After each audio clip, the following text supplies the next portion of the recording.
The first emotion painting is not really an emotion, but actually an exercise in letting go and trusting your intuition with the process of making art on a canvas. The mind is very effective at determining how something should look and be considered beautiful. But I'm inviting you to suspend your idea of beautiful and bravely listen to your gut feeling when determining which color to paint and which technique you want to play with on the canvas. I'm going to start with marble painting as a way to surrender to things that I can't control, which will be the canvas rolling around on the floor. And you don't have to use marbles. You can use anything that you have laying around, which might be marbles. You could use acorns, you could use beads, bouncy balls, anything that you have laying around the house. Now, I happen to have marbles because I'm a teacher, but use whatever you have, and just keep in mind that this is acrylic paint, which washes off of most things, but could stain, so you don't want to use anything that you care truly a lot about. So I'm going to be using marbles. Now, first I placed my drop cloths on the floor, which are going to catch my rogue marbles, and then I chose my color paint. And I added some. I just squeezed some into this glass jar, which you can see. I picked this crimson color, this red, and I just put about a quarter size glob in my jar to get started. And you don't have to use a jar. You can use a small plastic container or a solo cup, just keeping in mind again that it might stain. So then I'm going to add some water to make it liquidy, okay?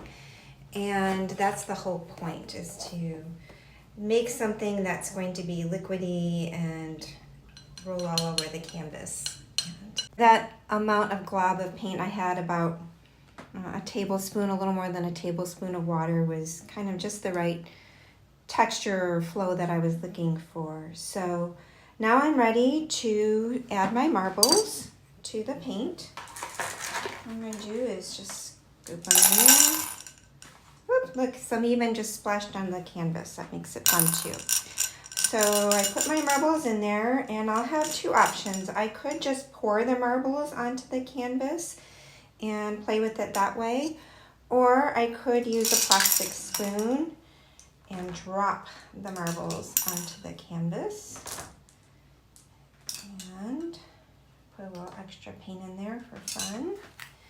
And now this is where the real fun begins. I'm going to be rolling those marbles all over the canvas and just seeing what happens. And I don't have any control. I love how there's just one rolled marble there. Whoops! Woo! Whoa!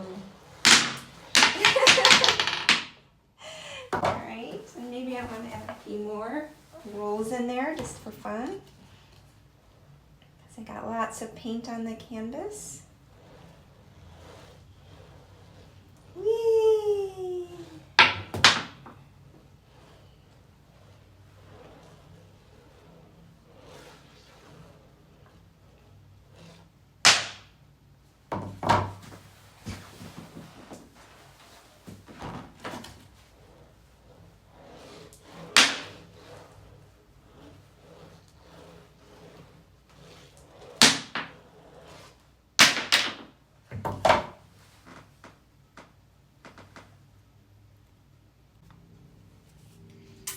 Okay, so I am done with the marbles, and I noticed it was flowy and playful, and I was not in control.